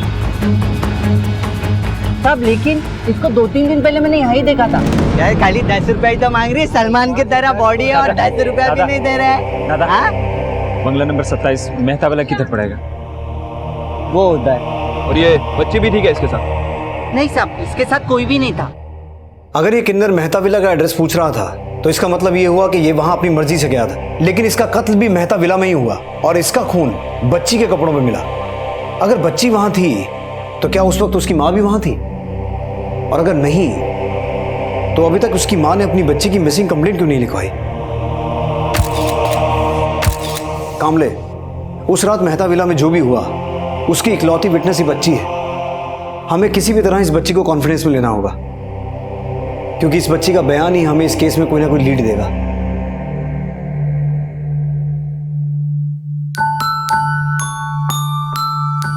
बेटा खाना खा लो। अच्छा चलो दूध पी लो। चलो। अरे वाह, आप तो बहुत अच्छा ड्राइंग बनाती हो। सॉरी, मैंने आपको डिस्टर्ब कर दिया ना। वैसे मैं आपके लिए ये लाया था, पसंद है ना आपको? और ये क्या, खाना नहीं खाया अभी तक? तो लगता है आपके पेट में चूहे नहीं कूदते हैं।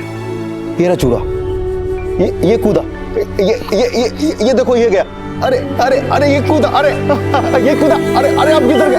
देखो देखो देखो।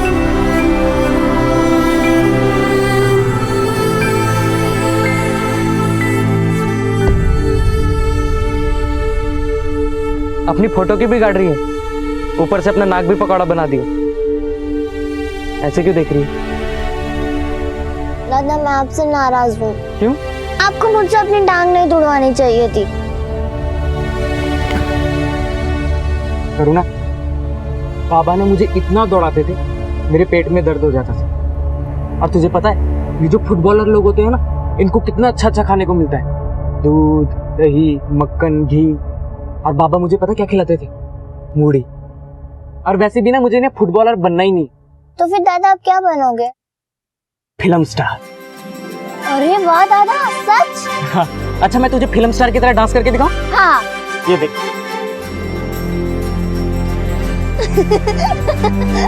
दादा मस्त, दादा मस्त।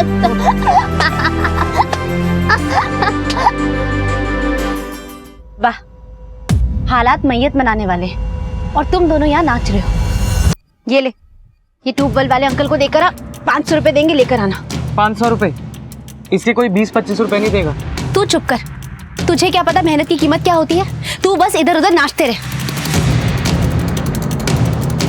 और तू खड़े खड़े मुंह क्या देख रही है? जा जाकर पैसे लेकर आ, पैसे लाएगी फिर खाना बनेगा।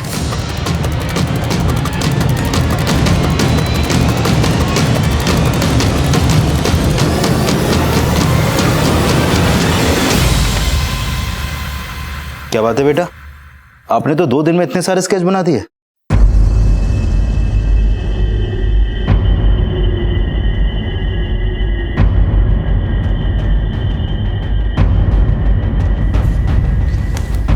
बेटा, ये बीच पे तुम लोग गए थे?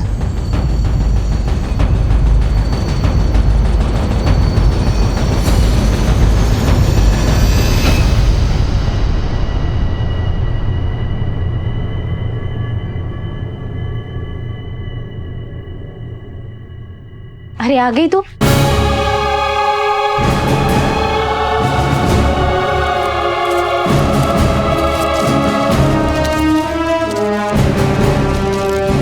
अगली बार बोलना 600 लगेंगे।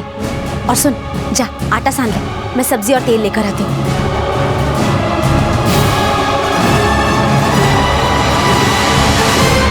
करुणा, देख मैंने तेरा चेहरा सुधार दी। अरे तुम तो सच में अपना चेहरा बिगाड़ लिया। क्या हुआ? करुणा, करुणा, तू ठीक तो है ना? दादा, हम गंदे हो गए, हम गंदे हो गए।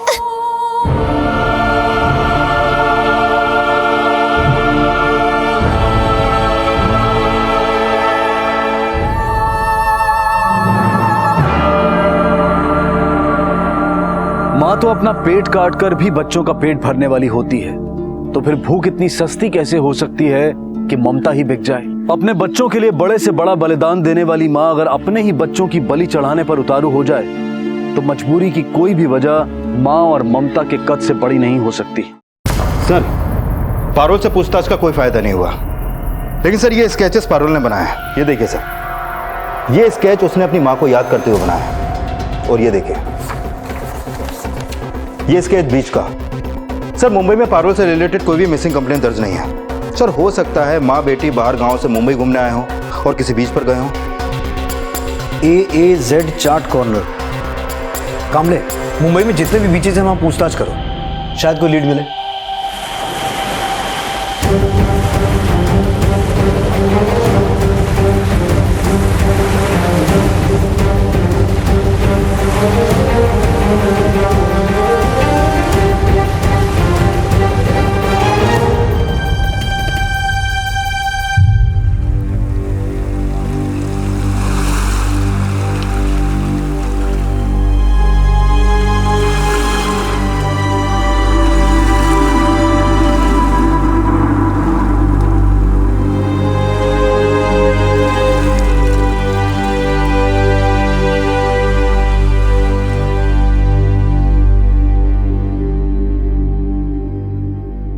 साहब, इस बच्ची और इसकी माँ ने यहाँ पे चाट खाई थी साहब।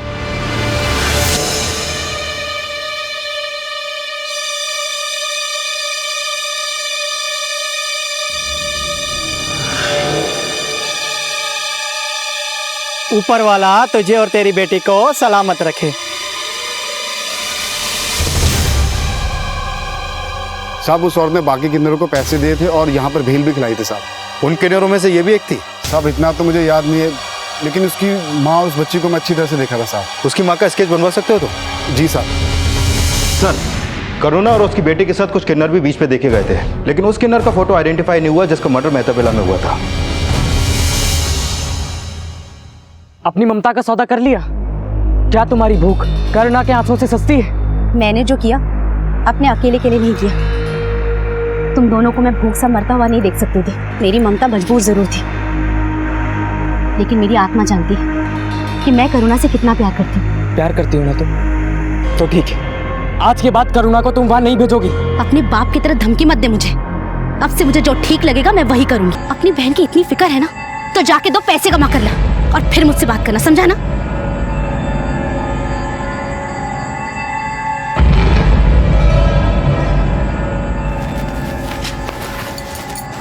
क्यों रे, तूने तो कहा था कि तू मेरी हर बात मानेगी, फिर अपने दादा के सामने अपना दुखड़ा क्यों रोया?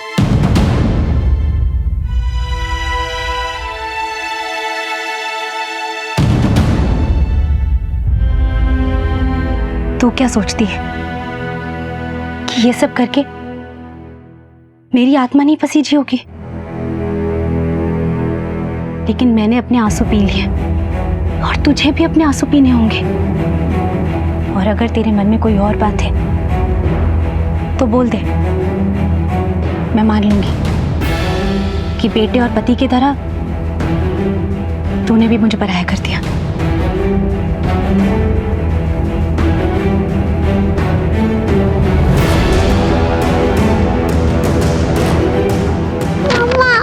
मुझे मम्मा के पास जाना चाहिए। मुझे मम्मा के पास इधर आओ, इधर आओ। तुम और तुम्हारी मम्मा बीच के अलावा और कहाँ कहाँ जाते थे? मुझे मम्मा के पास जाना। मुझे मम्मा के पास जाना। मुझे मम्मा के पास जाना। करुणा और उसकी बेटी 7 दिसंबर की शाम 5 बजे गोराई बीच पे थे और उसी रात लगभग 7 बजे इस किन्नर को वसई में मेहता विला का एड्रेस पूछते हुए देखा गया और मेहता विला में ही इसका मर्डर हुआ। और उसी रात करुणा की बच्ची पारुल वसई एरिया में ही हमें मिली और उसके कपड़ों पर इस किन्नर का खून था, लेकिन इसकी मां नहीं थी। इन सभी घटनाओं का आपस में कोई ना कोई लिंक तो जरूर है जिसकी कड़ियां हमें जोड़नी है और इन कड़ियों को जोड़ने के लिए करुणा का मिलना बहुत जरूरी है। गोराई बीच से वसई जाने के लिए मीरा भाईंदर होते हुए वेस्टर्न एक्सप्रेस हाईवे से भी जाया जा सकता है या फिर गोराई से बोरीवली या फिर भाईंदर स्टेशन होते हुए ट्रेन के थ्रू भी जा सकते हैं। पता लगाने की कोशिश करो कि करुणा की बेटी गोराई से वसई कैसे पहुंचे। वो अपनी मां के साथ ही थी या कहानी कुछ और है? सर,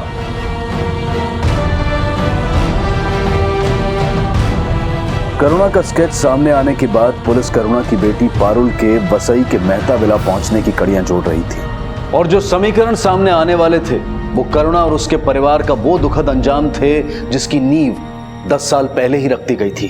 रोटी और पैसों का पेड़ उगाने के सपने देखने वाले बच्चों ने क्या तब इस आने वाली हकीकत की कल्पना भी की होगी? अपने बाप की तरह धमकी मत दे मुझे। अब से मुझे जो ठीक लगेगा मैं वही करूंगी और तुझे भी अपने आंसू पीने होंगे। और अगर तेरे मन में कोई और बात है तो बोल दे, मैं मान लूंगी कि बेटे और पति की तरह तूने भी मुझे पराया कर दिया। जाने का टाइम हो गया बेटी, जा।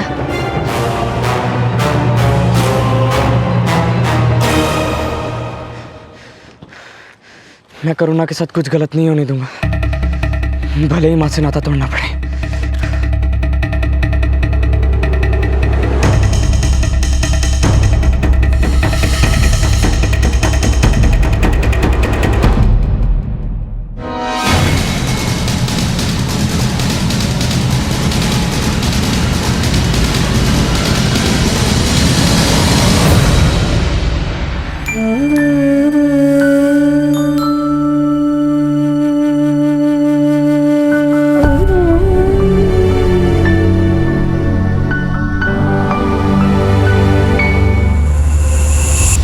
सर, 7 दिसंबर की शाम करुणा और उसकी बेटी भाईंदर रेलवे स्टेशन के सीसीटीवी फुटेज में कैप्चर हुआ है।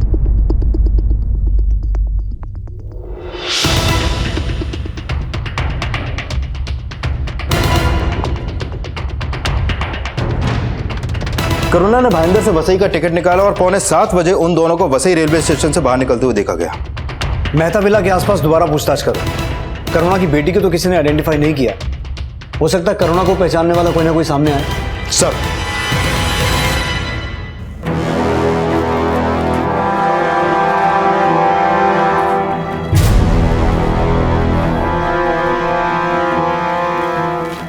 $600 है ना? माँ, दादा कहाँ है? अब तेरा दादा मेरे काबू में रहता ही कहाँ है? कहीं अपने दोस्तों के साथ आवारागर्दी कर रहा होगा। वो वापस आए या ना आए, लेकिन करुणा, तू तो मुझे छोड़कर नहीं जाएगी ना? ऐसा मत बोल माँ। और ये क्या, तुझे तो बुखार है।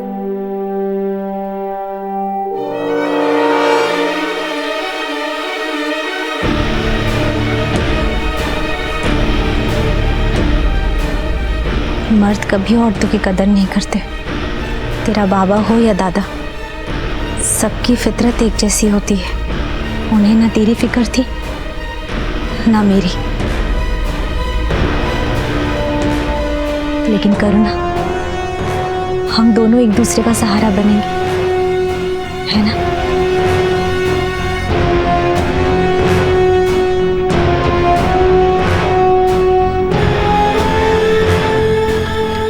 एक्सक्यूज मी, इसको देखा तुमने? हाँ साहब, मैंने इस औरत को देखा है।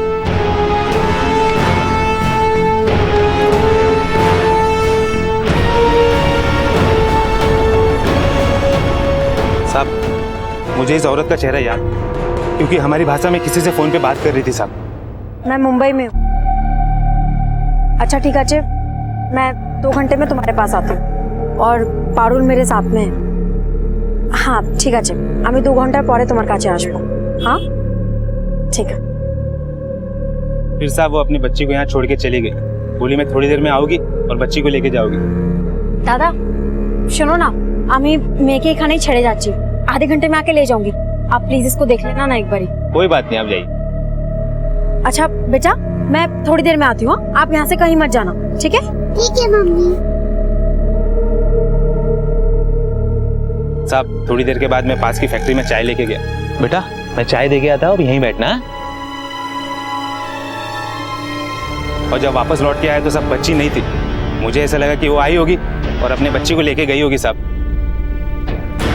वो तुम्हारे उधर की थी तो कुछ बताया उसने? कहाँ की रहने वाली है, कहाँ से आई है? साहब इतना बात नहीं हुआ। यहाँ से कहाँ का जाने का बोल के गई थी? मेहता विला? साहब कुछ बोला नहीं उसने, बस इतना बोला कि मैं थोड़ी देर में आऊंगी और बच्ची को लेके जाऊंगी।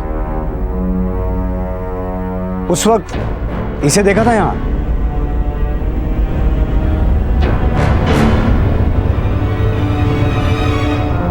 अरे कमाल है। उस चाय वाले ने बताया था कि वो किन्नर उससे यहीं कहीं टकराया था। और सर यही रास्ता मेहता विला की तरफ जाता है। और चाय वाले के मुताबिक करुणा के यहाँ पहुंचने के काफी टाइम बाद किन्नर यहाँ पर आया, यानी कि करुणा ने ही उस किन्नर को मेहता विला बुलाया। सर कहीं ऐसा तो नहीं कि किन्नर का मर्डर करके करुणा भाग गई हो? लेकिन वो अपनी बच्ची को छोड़ के क्यों भागी? सर हुआ यह होगा कि बच्ची अपनी माँ को ढूंढते ढूंढते मेहता विला पहुंची और तब तक किन्नर के पेट में चाकू घोंपा जा चुका था। इस घर के मालिक का कहना था कि ये घर सालों से बंद था, कोई यहाँ जबरदस्ती ताला तोड़ के आया। लेकिन अगर करुणा यहाँ पहले आई थी तो उस अकेली औरत ने ताला कैसे तोड़ा होगा? यानी कि सर आप कहना चाहते हैं कि करुणा और उस किन्नर के अलावा कोई तीसरा भी था यहाँ पर? कोई तीसरा ही नहीं, चौथा भी हो सकता है। पर जानने वाली बात यह है कि वो किन्नर ही थे या फिर कोई और था? सर वो किन्नर हो सकता है, क्योंकि गुराई बीच पे करुणा के साथ किन्नरों को देखा गया था। कामले अगर वो किन्नर थे तो भी करुणा का यहाँ आना और उस किन्नर की हत्या का मामला कुछ क्लियर नहीं होता। और अगर वो कोई मर्द थे तो भी किन्नर की हत्या के बाद करुणा का अचानक गायब हो जाना, ये कहानी कुछ क्लियर नहीं होती। इस केस की कोई भी थ्योरी बनाने से पहले हमें करुणा के चरित्र को समझना होगा और इसकी कोई ना कोई लीड हमें उसकी बच्ची पारुल से ही मिल सकती है। उस चाय वाले ने कहा था कि उसने करुणा को फोन पे बांग्ला में बात करते हुए सुना था। अगर बच्ची से बांग्ला में बात की जाए शायद उसका कोई ना कोई बयान सामने आए।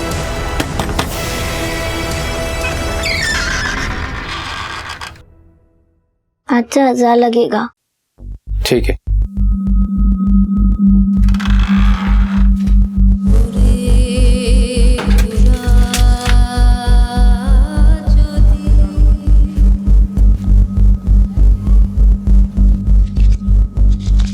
माँ दादा है? नहीं।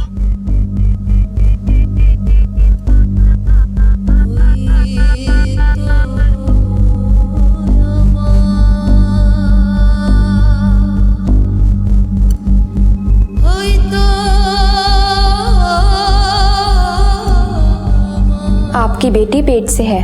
जानती हूँ, बच्चा गिरा दो।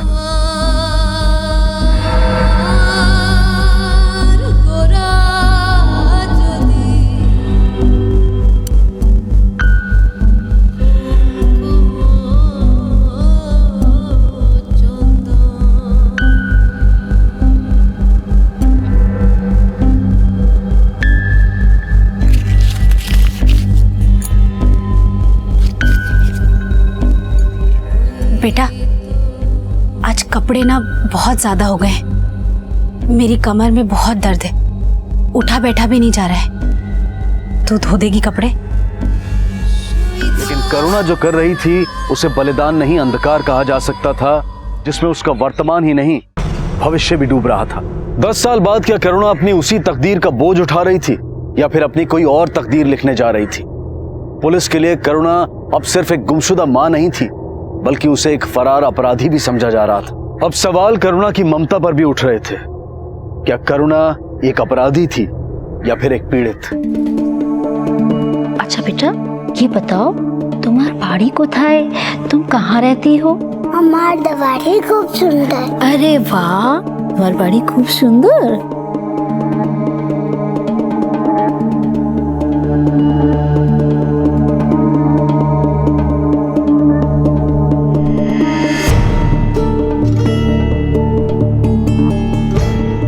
मेहता विला और उस किन्नर के सवालों के जिक्र से ही वो घबरा रही है, लेकिन उसकी बातों से ये पता चल रहा है कि वो और उसकी माँ बंगाल के किसी गांव के रहने वाले थे और थोड़े दिनों से ही मुंबई में हैं, लेकिन वो उस गांव का नाम नहीं बता पा रही है।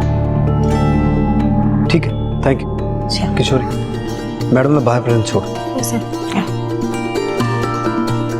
कामले, किन्नर की हत्या वाली रात के आसपास के दिनों में बंगाल से मुंबई आने वाली सभी ट्रेन के रिजर्वेशन डेटा और मुंबई के रेलवे स्टेशन के सीसीटीवी फुटेज चेक करो, शायद करुणा का कोई लीड मिले।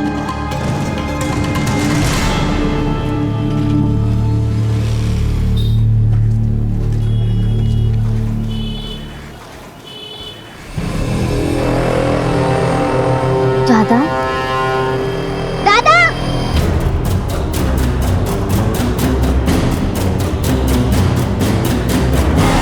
कहाँ ले गया?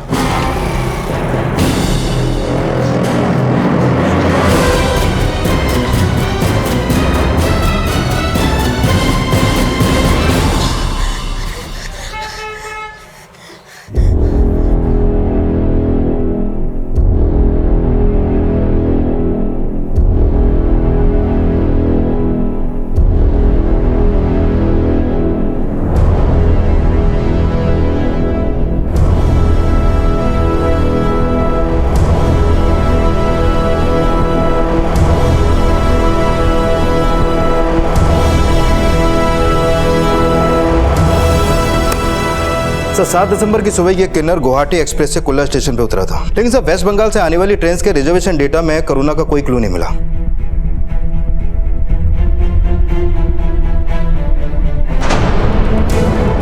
माँ, क्या? करुणा, उसे भूल जा, वो अब हमारा नहीं रहा। उसने अपना नाम, पता, पहचान सब कुछ बदल लिया है। तू क्यों नहीं समझ रही है? सर गुवाहाटी एक्सप्रेस के टीटी ने उस किन्नर को आइडेंटिफाई कर लिया है। उसका नाम भूमिका है और रिजर्वेशन फॉर्म पे वेस्ट बंगाल के बांकुरा जिले के गोपालपुर गांव का पता लिखा है।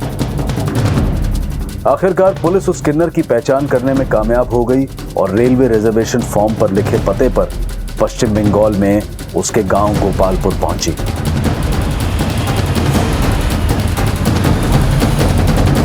भूमिका यहीं रहती थी? भूमिका? साहब, इसने तो मेरे ही पेट से जन्म लिया था साहब। क्या बात है साहब? हमें मुंबई में इसकी लाश मिली है। साहब, ये कैसे हो गया? शांत हो जाओ।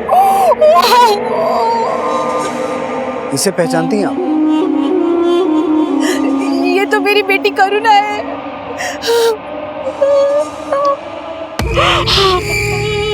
किशोरी,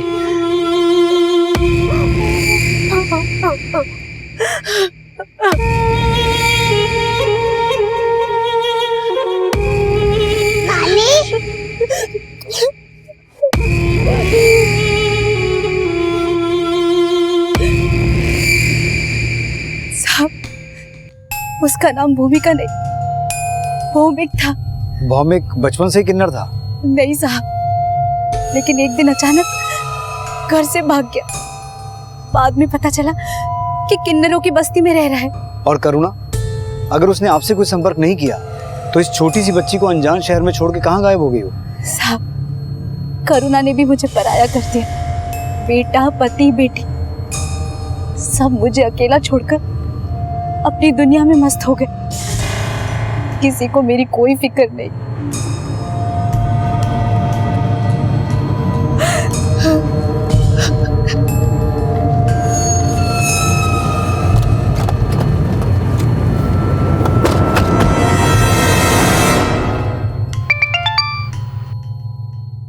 हाँ बोल छिरके। सर भाईंदर खाड़ी में एक आदमी की लाश मिली है।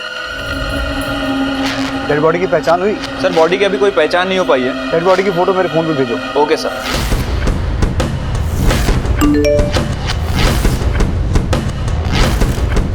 एक और मर्डर, करुणा से लिंक। सर कहीं इस आदमी के मर्डर में भी करुणा का हाथ तो नहीं? करुणा का गायब होना सवाल तो कई खड़े कर रहा है। अब जानना ये है कि इसकी असल शख्सियत क्या है। तेरे माँ के ना ज्यादा पर निकल आए हैं। मेरी प्यारी सी नवासी को छोड़कर पता नहीं कहाँ चली गई। वो बिल्कुल बचपन में तेरे जैसी थी, इतनी ही भोली, इतनी ही प्यारी। जो मैं कह देती वही वो करती। तू बनेगी ना उसकी तरह? हाँ नानी। आज से तू सिर्फ मेरी है, सिर्फ मेरी छोटी करुणा।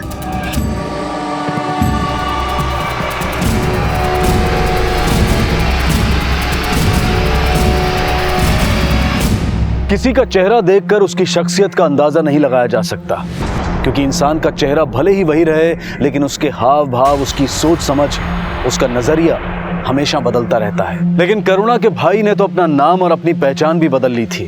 आखिर क्या वजह थी कि वो भौमिक से भूमिका बन गया था? करुणा के अचानक गायब हो जाने से सवाल करुणा की भूमिका पर भी उठ रहे थे। करुणा को सिर्फ अपने भाई के मर्डर में ही नहीं, बल्कि एक और हत्या में भी सस्पेक्ट माना जा रहा था। भोली भाली सी दिखने वाली करुणा बचपन में अपनी माँ के शोषण का शिकार तो हुई, लेकिन कभी कभी शिकार होने वाले खुद भी शिकारी बन जाते हैं। क्या करुणा वाकई अपराधी बन चुकी थी? क्या अपनी माँ की तरह उसकी ममता में भी खोट थी?